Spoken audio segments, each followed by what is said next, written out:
Bonsoir à tous et à chacun et merci de nous rejoindre pour passer en revue l'actualité. Nous sommes là toujours pour échanger avec les invités respectifs que nous recevons sur le plateau de votre émission bi-hebdomadaire Le Rendez-vous. Alors pour ce numéro, nous avons l'opportunité de recevoir et d'échanger en même temps avec l'honorable honoraire Eddy Etibako, qui est présentement opérateur social. Honorable Eddy, bonsoir. Bonsoir, madame. Merci d'avoir répondu à notre invitation. Merci beaucoup, madame. Honorable, vous êtes en forme, ça fait longtemps, on ne vous voit pas, c'est un silence total. Qu'est-ce qui s'est passé exactement? Oui, c'est une stratégie, madame Adèle. J'avais voulu un peu me retirer des médias. Merci. Voilà, vous avez avalé votre langue sur la scène, surtout politique. Vous ne dites rien, absolument rien. Ça cache quoi? Bon, ça ne cache rien. C'est pas un silence message. Silence message. Ça ne cache pas grand-chose. Mais comme je venais de dire que c'est une stratégie, il fallait se retirer. Le moment est tellement... dans le pays, il y a la turbulence et il y a des fois, il faut être réservé. Pour éviter Selon vous, tout va bien, tout se passe bien au pays comme souhaité. Qu'est-ce qui ne marche pas? Comment procéder pour arriver à résoudre le problème qui n'arrive pas à trouver des solutions? C'est une question que je peux dire facile, mais difficile à répondre. Dire que tout marche bien, c'est comme si je ne vis pas en République démocratique du Congo. Tout le monde qui vit en République démocratique du Congo, en tout cas, tout ne semble pas bien marcher. C'est ça la réponse. Je ne voulais pas être très long. Comme je disais déjà au niveau de l'introduction que je suis en réserve, je ne vais pas trop parler parce que le moment n'est pas très bon. Mais s'il faut qu'il y ait un changement qui puisse intervenir à tout prix, ça va se passer comment? Il faut que ce changement puisse intervenir à quel niveau en guise de satisfaire de prime abord la population? Parce que les slogans de ces régimes, c'est le peuple d'abord. Oui, je pense que la première des choses, c'est la conscience. Il faut que la population prenne conscience de ce qui se passe dans notre pays. Et entre-temps, nous devons aimer notre pays. Aussi longtemps que nous n'aimons pas notre pays, ça serait difficile. Et aimer le pays aussi, il faut connaître l'histoire du pays. Moi, apparemment, je trouve comme si, jusqu'à présent, les Congolais ne connaissent pas l'histoire de leur pays. C'est ce que moi je constate en fait, parce que je essayais un peu de mener des recherches pour comprendre un peu qu'est-ce qui se passe dans notre pays, pourquoi cela. Et vous savez, pendant la colonisation, on nous a parlé que le Congo était colonisé par le Belge, le Congo était la propriété privée des rois Léopold II, mais quand je fais des recherches, je retrouve que c'est le contraire. Là, c'était l'histoire qu'on nous a racontée, mais en réalité, il y a la vraie histoire du Congo qui se cache. Il faut découvrir cette histoire pour comprendre un peu pourquoi les pays ne marchent pas, et puis voilà. Voilà, au début de ce régime, Tshisekedi, l'impression qu'on avait de prime abord, c'est comme si les pays avaient bien décollé et pendant le vol, il y a beaucoup de zones de turbulence. Vous ne craignez pas que l'atterrissage soit en cascade ou très brutal? Bon, la République démocratique du Congo, c'est un pays de surprises. C'est un pays de surprises. Mais s'il faut suivre ce que le président lui-même a déjà parlé, je pense l'avoir suivi une fois, il disait que quand on est à l'extérieur, on voit autre chose. À l'intérieur, c'est différent de ce que nous voyons à l'extérieur. C'est-à-dire, il a trouvé qu'en réalité, il y a beaucoup de choses à régler. Et est-ce qu'il faut changer brusquement? Mais c'était l'erreur de changer brusquement, parce que vous saviez, au départ, c'était comment on appelle ça, une coalition qui s'était brusquement brisée. Il faut recommencer.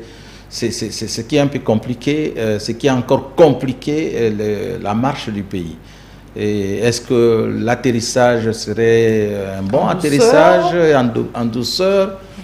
Bon, là, je ne vais pas aussi dire... Oui, il n'y aura pas de crash. Oui, c'est pourquoi je dis le Congo, c'est un pays des surprises. Il ne faut pas envisager quelque chose de futur sur le Congolais. Parce que lui-même, le peuple congolais, c'est un peuple qui change à tout moment. Il est doux, il est gentil, et des fois il est méchant, il change. Alors c'est difficile de prédire sur l'atterrissage. Je me réserve. La manière dont tout semble se dérouler en République démocratique du Congo, Parlons de ça d'une manière générale. La République démocratique du Congo, maintenant même, c'est un véhicule où le conducteur ne maîtrise pas les volants, ou c'est un pays où le conducteur ne maîtrise pas les codes de la route, ou encore il n'a pas de permis de conduire. Là, je vais revenir sur un dicton d'un ancien politicien mongolodiaque. Là, il avait dit à l'époque que c'est le même véhicule, on échange que les chauffeurs avec les mêmes pannes. S'il faut résumer en cela, c'est-à-dire qu'il y a un problème qu'il faut changer radicalement, c'est le système politique. Parce qu'on change des autorités, on revient sur le même système politique. Et les pays ne marchent que sur les systèmes. Il faut changer les systèmes politiques et puis il faut voir la bonne volonté politique. Je ne dis pas la volonté politique, mais la bonne. Mais le conducteur ne peut ou ne pas avoir de problème, et que le problème au niveau du moteur, là, il faut changer de moteur et repeindre carrément, ça va aller, la RDC? Oui, c'est pourquoi tout vient du conducteur. C'est-à-dire quand le conducteur est en train de conduire le véhicule, c'est le conducteur qui va donner le rapport pour dire que non, ce véhicule que je conduis, il y a un problème qui dérange. Et c'est pourquoi je dis qu'il faut changer les systèmes politiques. Aussi longtemps que nous sommes dans le même système politique, on peut changer autant de présidents. On peut même prendre le président Obama venir conduire le Congo ici, il ne saura pas. Et j'ai encore entendu une fois, paix à son âme, Desmond Tutu, il était une fois venu ici pour la réconciliation des Congolais. Il a posé les questions, qu'est-ce qui se passe en vous les Congolais? Vous êtes tous de noirs. Mais chez nous, il y a un problème, il y a les noirs, il y a les blancs, il y a l'apartheid. Mais qu'est-ce qui se passe chez vous? Je me souviens encore je pense que c'était le président Ouad. Il était venu ici, il a dit, les Congolais, c'est un pays où les politiciens n'ont pas de maturité politique. C'est-à-dire, on peut être un grand politicien, mais la maturité manque. C'est-à-dire, il y a un problème d'émancipation où nos politiciens ne savent pas exactement ce qu'ils doivent faire pour que tout se matérialise.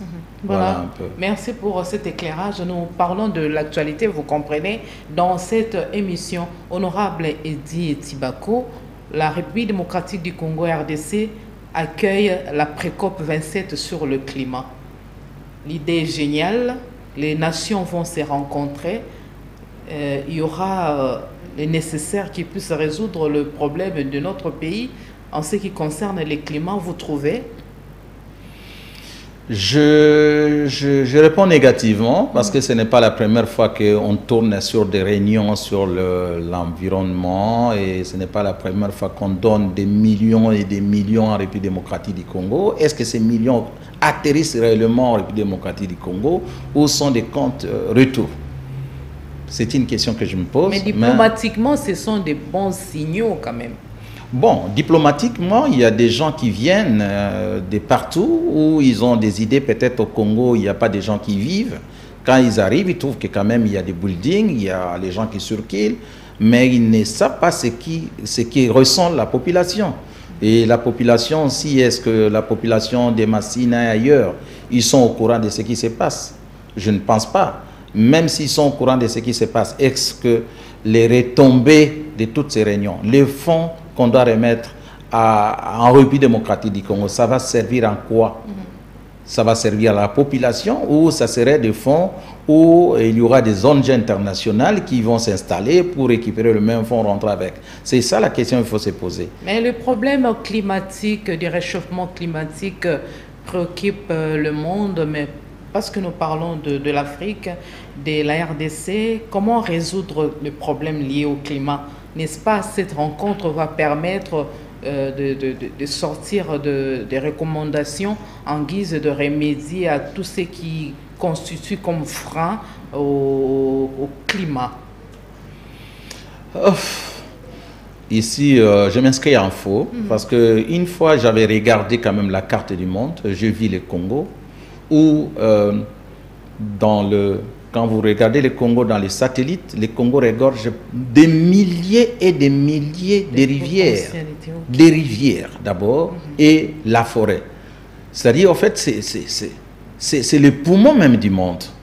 Mais des réunions qui se font de temps en temps, les millions qui se contribue dans tous les pays du monde pour qu'on essaye de maintenir l'environnement, que ça vienne au Congo. Mais j'ai toujours dit, est-ce que ça contribue vraiment à maintenir l'objectif? Non, je ne pense pas trop. Dedans, il y a à boire et à manger. Donc, on donne beaucoup de fonds et les cérémonies sont pompeuses. Les fonds se volatilisent. Voilà, en fait, les fonds se dévolatilisent. Vous allez voir qu'après cette réunion, et on va beaucoup parler, mais après cette réunion, vous verrez qu'il n'y a rien. Nous allons continuer à vivre comme si cette réunion n'a même pas existé. Et ce que nous allons aussi constater, c'est vous allez voir qu'il y aura beaucoup de ONG internationales qui s'occupent de l'environnement et les ONG internationales viendront juste pour récupérer et puis rentrer avec les fonds. Donc c'est un peu ça, et je ne crois pas trop. Voilà, et puis avant le rendez-vous de mois de novembre en Égypte, le rendez-vous bien sûr pour les préparatifs ou la tenue du pré-COP 27, les États-Unis d'Amérique annoncent 15 millions de dollars à la RDC pour les 5 prochaines années pour la lutte contre le changement climatique. N'est-ce pas une bonne nouvelle? Et quand on parle de millions, il y a que des gens qui aiment des millions qui viendront récupérer leurs millions. Une bonne nouvelle, oui, mais ces 15 millions, ça va. Est-ce qu'on a réparti ça comment? C'est tous les gens qui sont à l'intérieur. Parce que quand on parle de la forêt, on ne voit pas que la grande capitale ou les grandes capitales. Nous voyons plus les gens qui vivent au fin fond de nos villages. J'ai eu la chance de circuler toute la République démocratique du Congo, des fins fonds de villages. Vous trouverez les gens vivent dans des précarités incroyables. Alors que cette histoire des pré-COP ou des COP, beaucoup de trucs, c'est depuis longtemps que ça se faisait. Quelles sont les retombées en fait pour la République démocratique du Congo dans tout ça? Mais diplomatiquement, c'est intéressant où les diplomates font des va-et-vient et visitent les grandes capitales. Mais il faut qu'ils fassent aussi un effort pour aller à l'intérieur, voir exactement ce qui se passe à l'intérieur par rapport à l'intérieur, n'est-ce pas, la question est liée aussi à la décentralisation territoriale? Bon, est-ce que la décentralisation, oui, mais ces fonds n'est pas géré directement par l'État. L'État ne gère pas directement les fonds qui est mis en place pour la protection du climat. C'est souvent des organismes.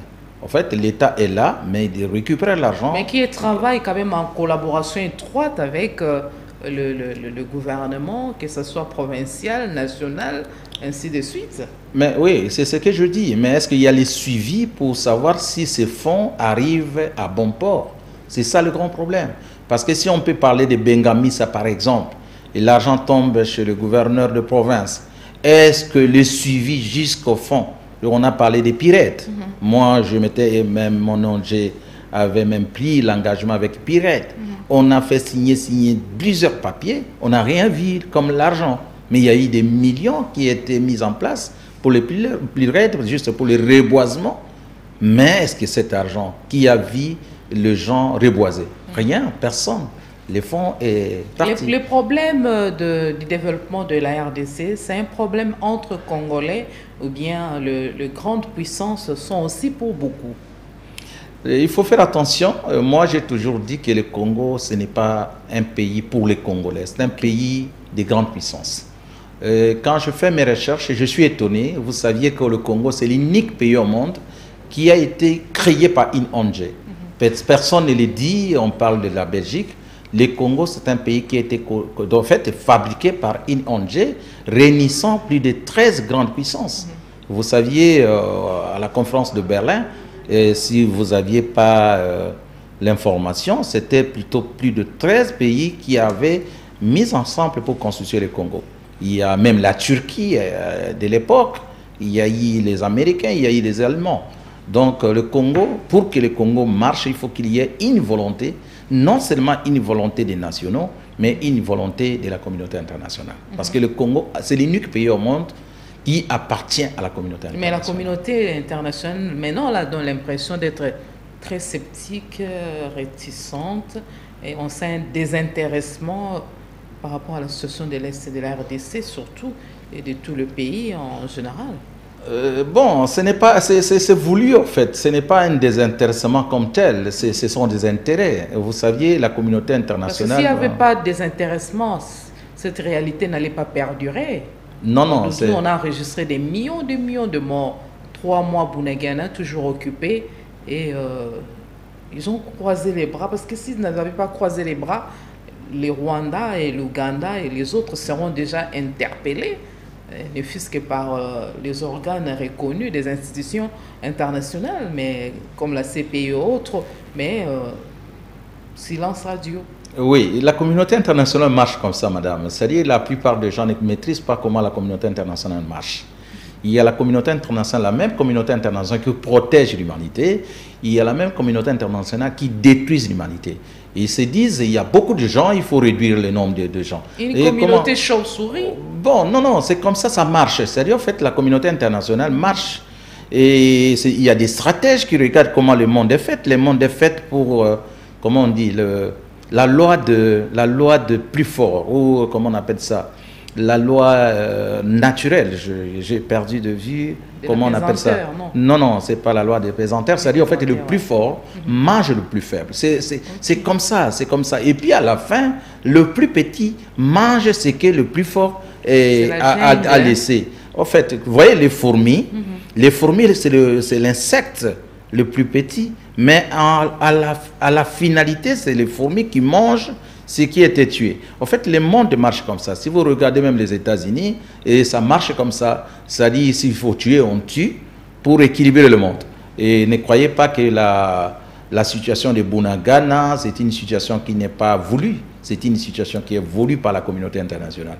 Parce que si la communauté internationale accepte que l'histoire de Bunagana termine aujourd'hui, là, ça va terminer.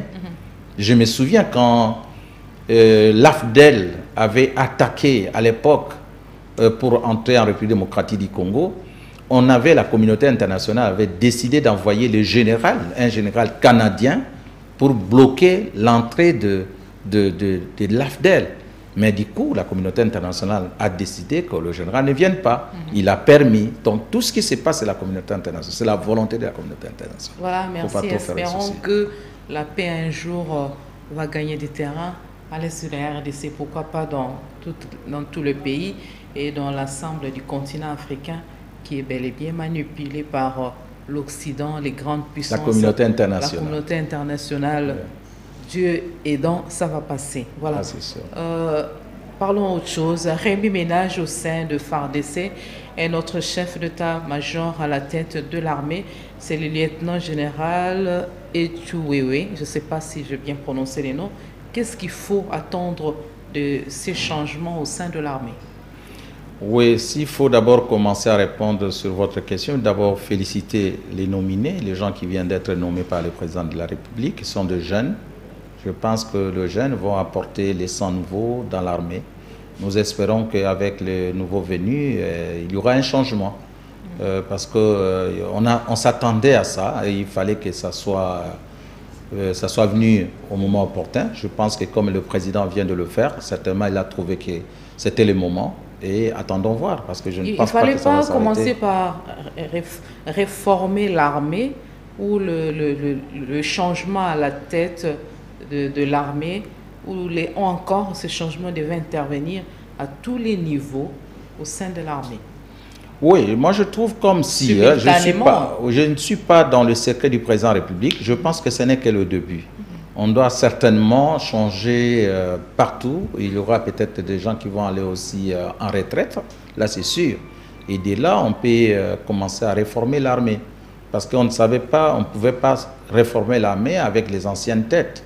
Il faut d'abord commencer à changer de tête et puis voir comment on peut entamer maintenant l'étape de formation, de réforme au sein de l'armée avec les nouveaux venus, je pense. Parce que la semaine qui venait de s'achever, en tout cas, la ville de Kinshasa était en ébullition. On a vu la commune de Lingwala être bouclée. On parlait de infiltrer déjà dans la capitale Kinshasa. selon toujours les rumeurs, il y a ceux qui ont été repérés à Njili, dans différents coins de la capitale Kinshasa. Est-ce vrai? On ne sait pas. Mais selon le communiqué de la police, toute personne ayant la morphologie rwandaise ne devait pas être, sa paix ne devait pas être inquiétée. Mais par rapport à tout ça, c'est ce qui aboutit à ces remue-ménages au sein de FARDC, ou bien il y a autre chose manigancée par les ennemis de la RDC? Bon, madame, moi je trouve dans cette question, il y a un paradoxe où les gens essaient de dire quelque chose et sont contraires à la fois. Parce que tout le monde est au courant que les Rwandais sont déjà dans l'armée du Congo. Tout le monde le sait. L'armée du Congo est infiltrée par les Rwandais, tout le monde le sait. Les Ougandais, les Burundais, tout le monde le sait. Mais dire que non, il y a des infiltrés et autres infiltrés que autres qui sont déjà à l'intérieur, c'est un paradoxe. L'insécurité grandissante à Kinshasa. L'insécurité est totale, madame. L'insécurité à Kinshasa, avant même cette histoire, ce sont des psychoses. Pour moi, je trouve que ce sont des psychoses, mais en réalité, il y a l'infiltration des Rwandais d'armée du Congo. Dire encore qu'il y a d'autres infiltrés qui sont venus, qui se cacherait quelque part où quelqu'un a les nez pointis, c'était Rwandais qui est là, alors que nous tous, nous savons, et même le service, sont au courant que les Rwandais sont dans l'armée. Selon d'aucuns, ils sont déjà à Kinshasa, mais pourquoi il y a eu bouclage à Lingwala? Bon, les bouclages, ce sont en fait, de routine, en fait, comment je peux dire, le mouvement des routines pour la police. La police peut aujourd'hui boucler Lingwala, boucler. Il y a plusieurs motifs de bouclage. Il y a les Kuluna, il y en a plusieurs. Là, je ne peux pas être à la place de police pour dire qu'il y a eu bouclage à cause de Rwandais qui se trouveraient à Lingwala, mais non.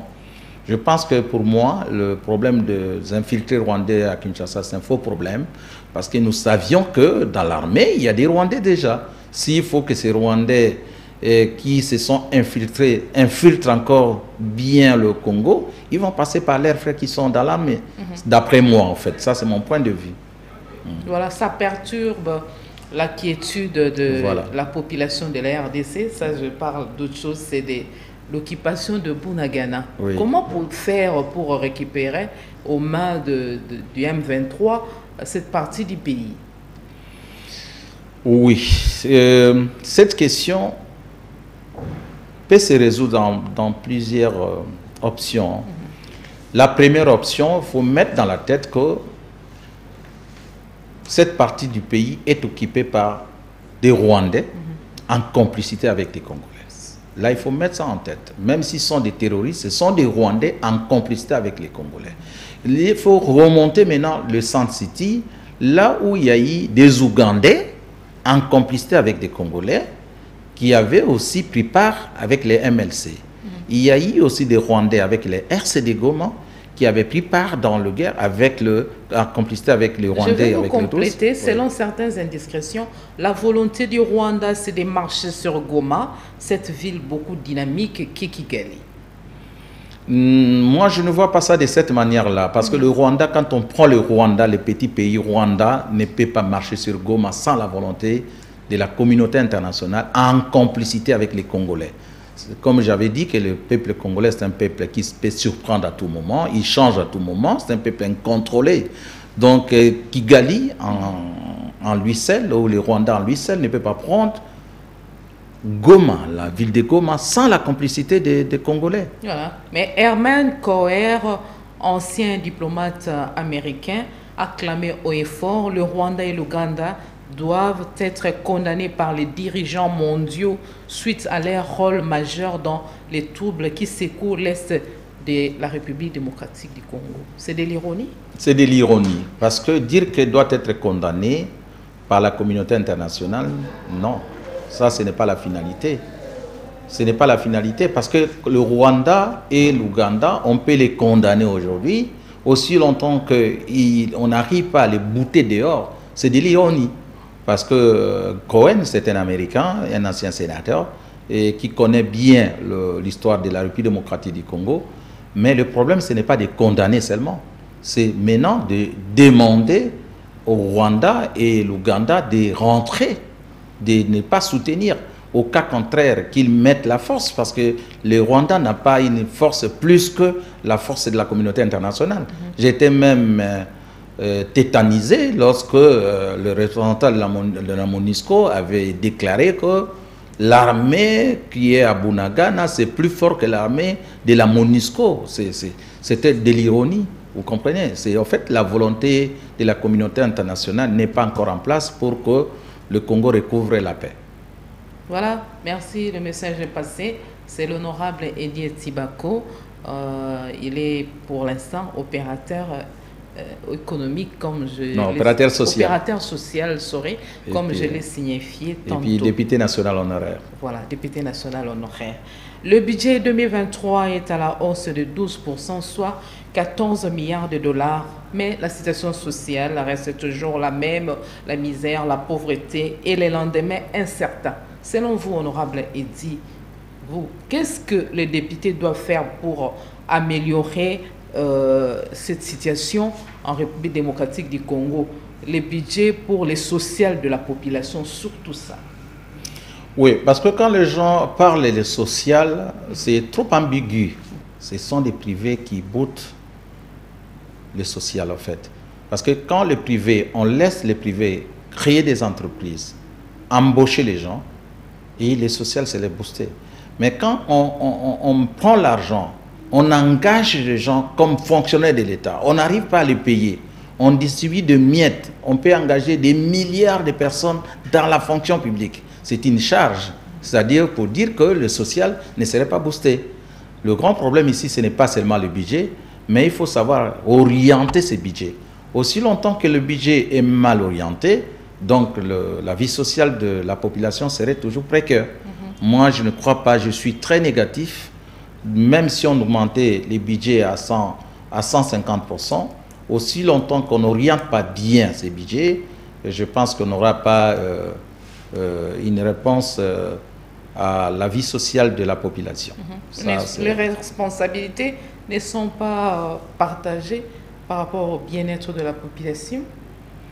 Bon, toutes les responsabilités, c'est l'État. Il n'y a pas une autre personne. Prenons le cas quand on parlait de députés qui gagneraient 21 000 dollars. Moi, j'étais député national. Quand on parle des invisibles, qu'est-ce qu'on appelle les invisibles? En fait, c'est une part qu'on appelle de fonctionnement de Parlement. Il y a une autre part qu'on appelle l'investissement au Parlement. On prélève, on donne aux députés. Mais si ce qui était des investissements qu'on donnait aux députés, que ces députés amenaient ça à l'intérieur pour investir, parce que ces fonds-là venaient de l'investissement. On pouvait même créer des entreprises là-bas pour booster le chômage au niveau intérieur. Ça pourrait faire quelque chose. Alors, parce que vous parlez déjà de l'affaire 21 millions de dollars. Mais, 21 000 dollars. Mais 21 000 dollars, la commission mise en place pour attendre vos deux collègues, oui, vos députés, Délice Sanga et Moindo, vous pensez qu'il y aura des résultats escomptés? Parce que Martin Fayoulou a clamé au fort aussi que les speakers de la Chambre hausse basse du Parlement arrêtent avec ces aventures et qui devaient démissionner par rapport à cette réalité, par rapport à cette préoccupation de 21 000 dollars que touchaient les députés. Je pense que cette question est mal orientée, madame. Moi, j'étais au Parlement chargé des rémunérations, dépenses du personnel. C'est-à-dire, au Parlement, il y a des groupes. Et quand on parle de salaire, aucun député touche 21 000 dollars. C'est ça le problème. C'est là où les gens qui ont crié que les députés ont un salaire de 21 000 dollars, on ne va pas les attraper. Parce qu'ils vont présenter le bulletin où on écrit rémunération. Les rémunérations, en fait, c'est ça le salaire. On trouverait dans la rémunération peut-être 8 000 dollars. Mais en réalité, les députés touchaient 27 000 dollars. Mais quand vous discutez que non, les députés ont un salaire de 21 000 dollars, vous n'aurez pas de preuves à présenter. Mais si vous dites que le député globalement touche 27 000 dollars et les invisibles, là alors, c'est là où vous allez les attraper parce que la rémunération, c'est peut-être 7 000 dollars. Les fonds qu'on a soutirés sur les dépenses et fonctionnement, on ajoute peut-être 10 000 dollars. Et les fonds qu'on a soutirés dans l'investissement, on a ajouté peut-être 10 000 dollars, c'est 27 000 au total, vous comprenez? Mais quand vous parlez seulement de rémunération, c'est difficile de justifier que la rémunération d'un député, c'est 21 000 dollars. C'est difficile, c'est peut-être 7 000, mais dans la globalité, avec des primes et tout ça, ça peut arriver même 30 000, madame. Ça, c'est sûr. Martin Fayulu a dit qu'Mbosso doit démissionner par rapport à cette réalité des émoluments des députés. Ça, ce sont des sommes exorbitantes. Là, c'est la politique, madame. Je vous dis, dans cette émission d'emblée, je ne voulais pas entrer dans la politique. Et les deux députés ne seront pas lynchés. Bon, dans la politique, par leurs collègues. Dans la politique, 1+1 n'est pas égal à 2, madame. Donc, comme les déclarations viennent de Martin Fayulu, je vous dis que là, nous sommes dans la politique. Dans la politique, 1+1 n'est pas égal à 2. Donc là, je me réserve de foncer dans ça. Voilà, la Commission électorale nationale indépendante, CENI, vous comprenez déjà, nous sommes au processus électoral, dont l'impression de se donner des becs et ongles, de travailler d'arrache-pied pour qu'il y ait tenu des élections. Bientôt là, l'enrôlement va commencer, mais avec la situation sécuritaire et sociale très tendue, vous croyez à la tenue des élections en 2023?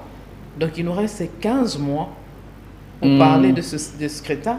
Non, madame. Moi, je viens de l'intérieur. La CENI, là, je suis en train de parler en tant qu'acteur politique venant de l'intérieur.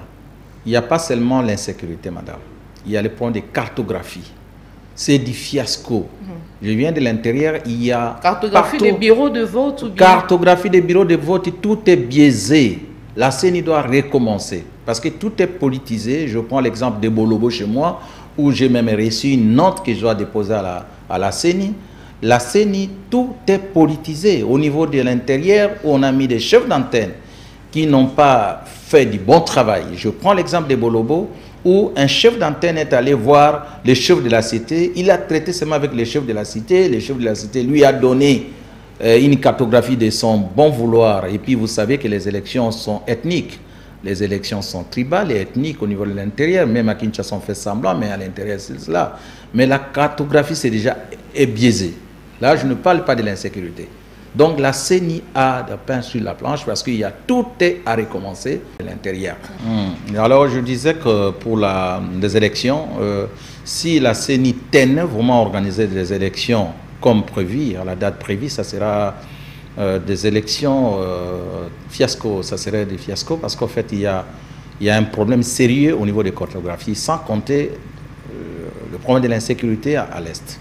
Vous préconisez ou vous proposez quoi alors? Que les parties prenantes se mettent autour d'une table en vue d'harmoniser? Certainement, il faut que les parties prenantes se mettent sur une table pour essayer d'harmoniser et puis à des fois recommencer la cartographie.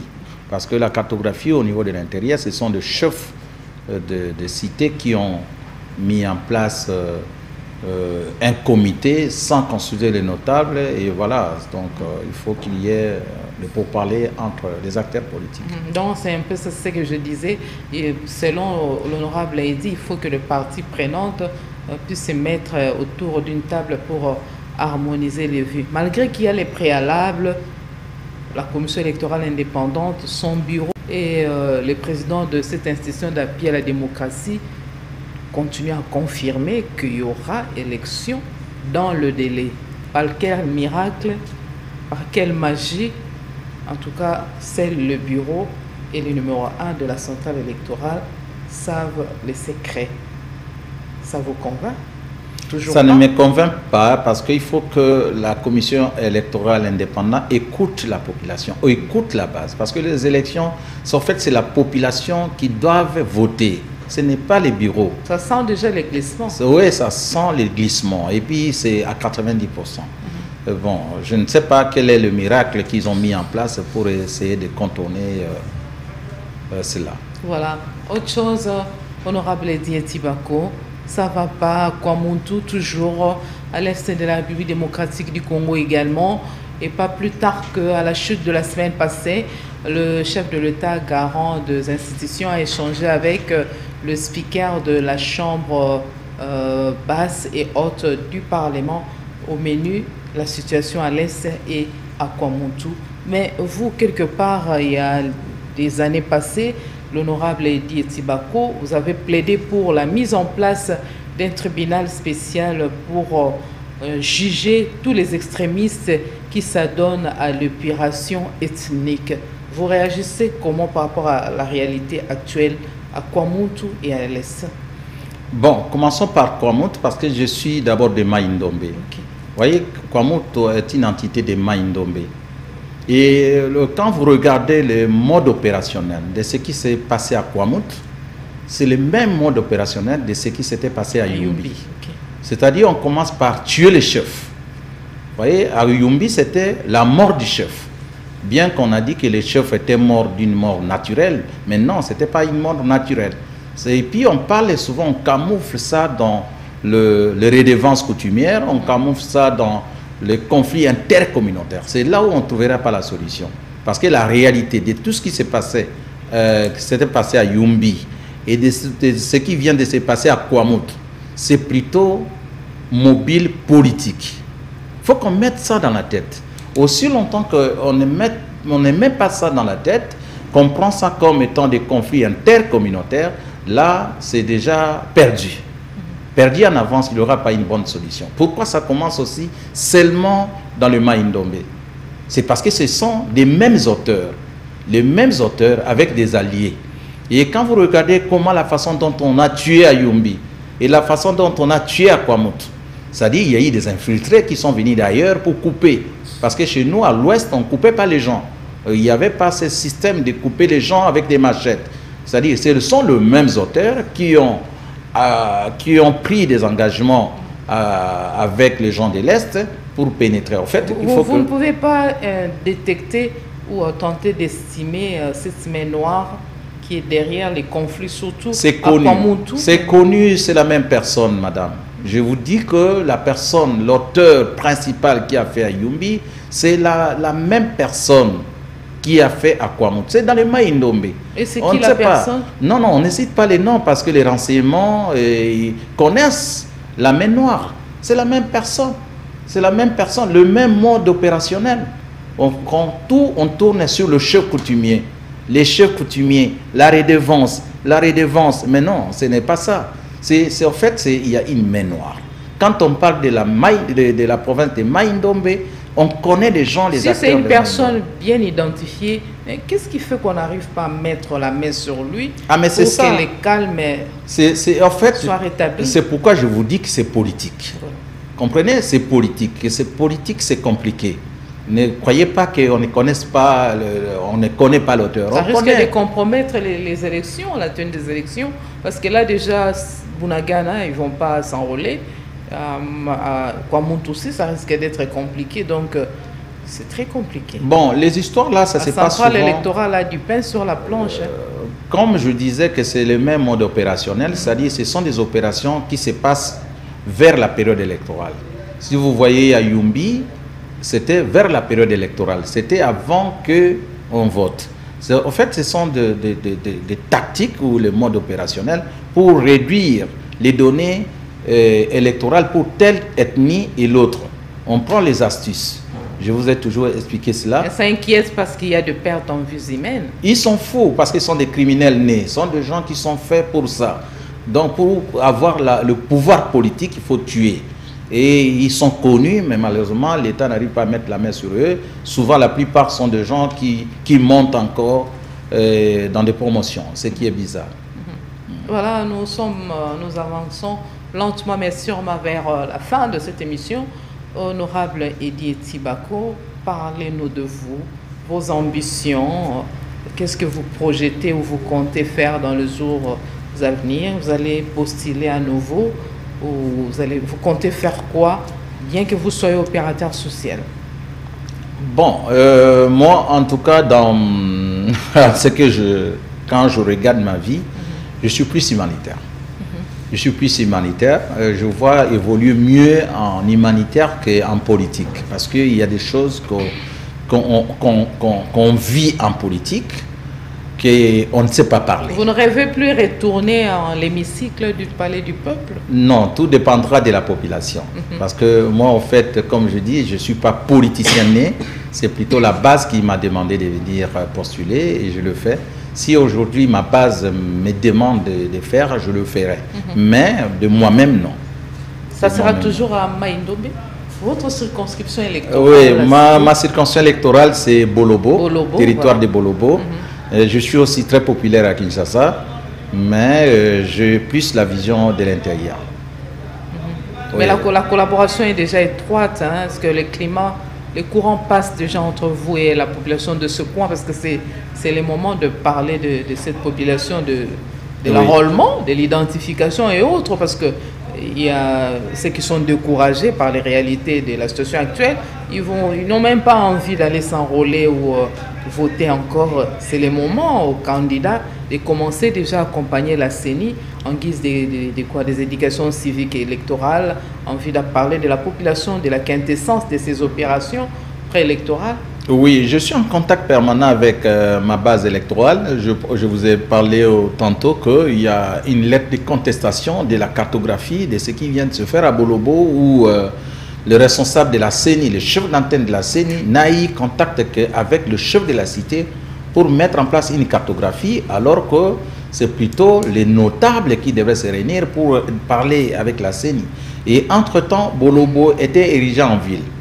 Et Bolobo est érigé en ville, mais il y a un groupe de gens qui ne veulent pas que Bolobo soit une ville. Alors que Bolobo, c'était le chef-lieu des districts de plateau. En principe, tous les districts devraient être des provinces. Mais comme ce n'était pas passé, tous les chefs-lieux des provinces, des districts, se sont devenus villes.